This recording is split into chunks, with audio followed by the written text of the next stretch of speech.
Welcome back, Calzone Live Stream Network. Nate Wangler back alongside head coach Derek Pennington as we get ready for Caledonia to take on West Ottawa here tonight. Cal fresh off of a 47-12 victory over Grand Haven on the road. They improved to 7-0. They look to make it 8-0 and stay undefeated in conference play here tonight. Coach, first off, thanks for joining us again as you do every week. Some of your first impressions from that game and maybe some takeaways you had from your face-off against Grand Haven.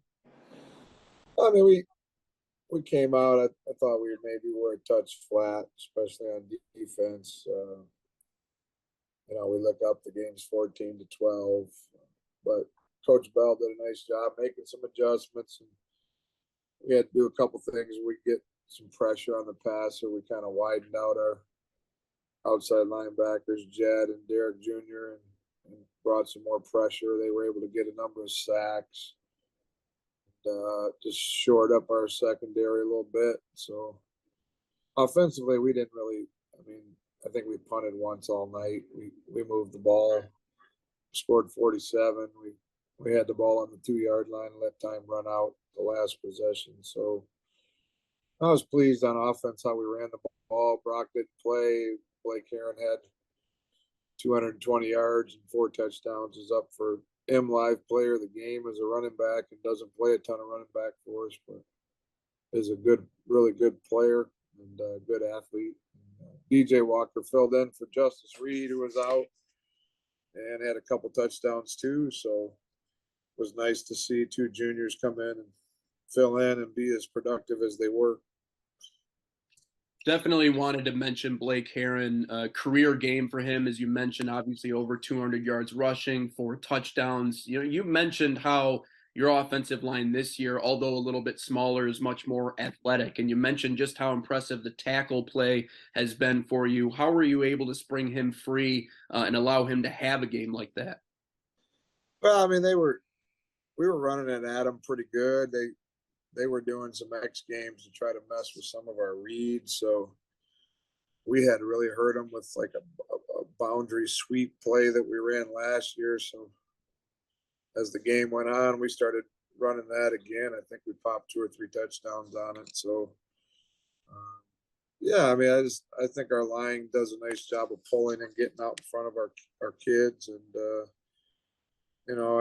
to be honest, Derek Jr.'s blocking has improved from his sophomore season to his junior season too. And he's making a lot of blocks out in space as we kind of arc him out to block for either the running back or the quarterback. So it's been good up front so far.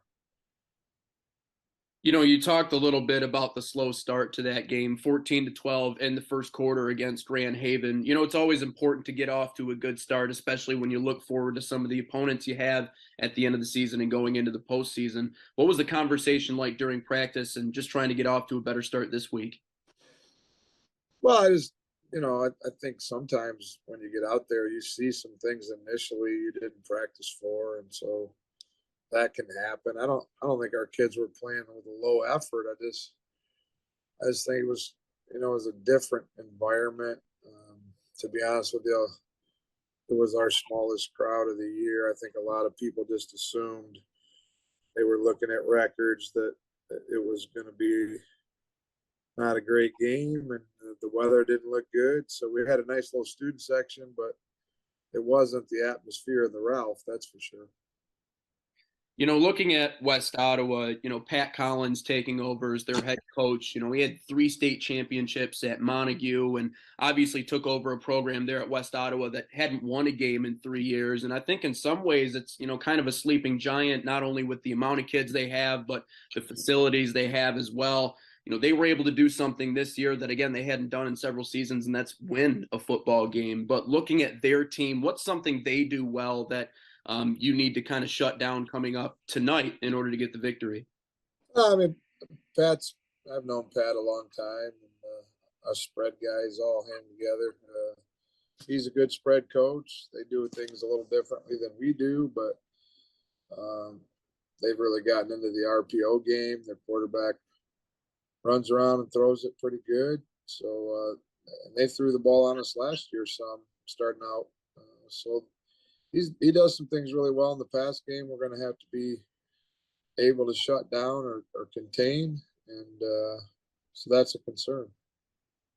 On the defensive side, Cooper Terpstra committed to Grand Valley State University, one of their defensive tackles. In their 3 wins that they did have this year, they were able to kind of shore up things defensively, and that's how they were able to come out on top.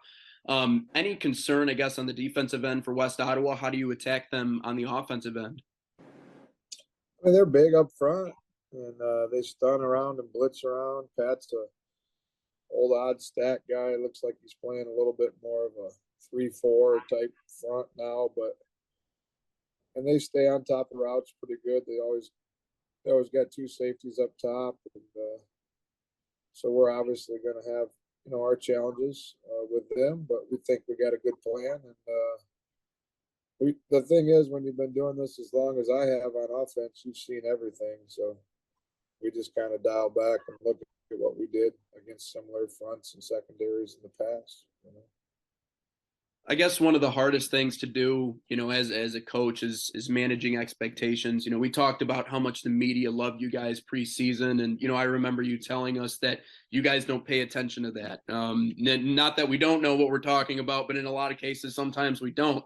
And when you look ahead to the final game of the season in Rockford and everything that could happen with that game, sometimes it's easy to forget about the one that you have right in front of you.